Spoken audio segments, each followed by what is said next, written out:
Hello hi नमस्कार मु ज्योति प्रकाश आपन स्वागत कर मो चैनल ब्लॉग्स बाय जेपीएस को। आज गोटे फ्रेश ब्लॉग को आपन बहुत बहुत स्वागत। आशा कर समस्त भल थे। तो आज ब्लॉग्स कौन हम आज ब्लॉग्स सेमती किसी प्लानिंग नाला तो भाविली हठात गोटे प्लानिंग है आज ब्लॉग्स करवा। तो आज हूँ टाइम आसिक 12:30 पाखापाखि 12:30। तो आज गुरुवार सेमती घरे तो कौन से आइंसर आज ये ना तो निरामिष उपर जहाँ गोटे भल ब्लॉगटे बनवा आउ कौन रोषे कौन नहीं घरे गले जना पड़ो। तापर आपण से खाई आपण सहित सेयार करी आई नुआ नुआ वीडियो देखापी प्लीज मो चैनल टाक प्लीज टे सब्सक्राइब करूँ आउ लाइक्स करूँ शेयर करूँ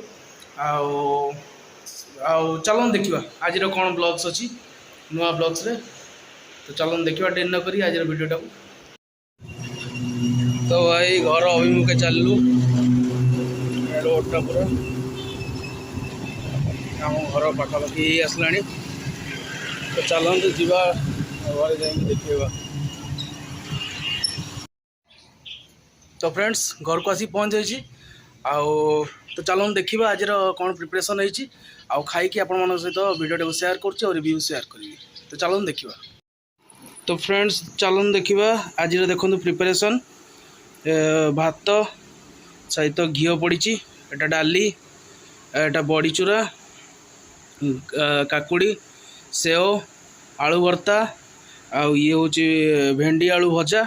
तो पूरा गुरुवार प्रिपरेशन आ कौन पूरा निरामिष आ कौन खाई बतेबा आज केमती कौन है।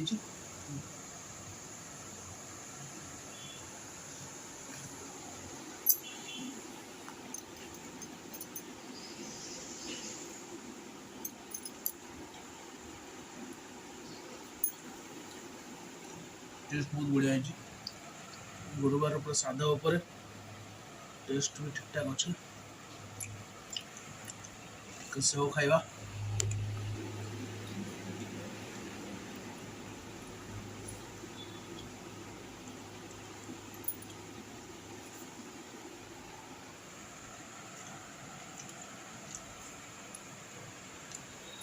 भेंडी आलू भजा भी खाया काकुड़ साला खाइबा।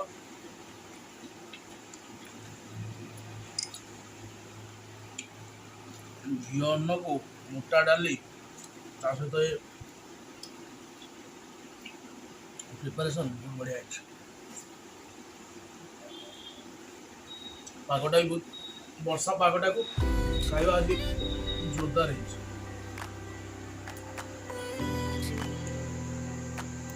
भी टे सरस तेल स्मेल आस बढ़िया लगे।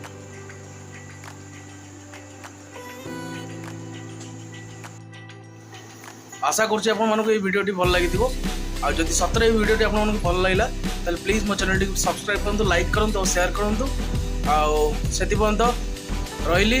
जय जगन्नाथ देखा पुणी आ गोटे नुआ ब्लॉग रे।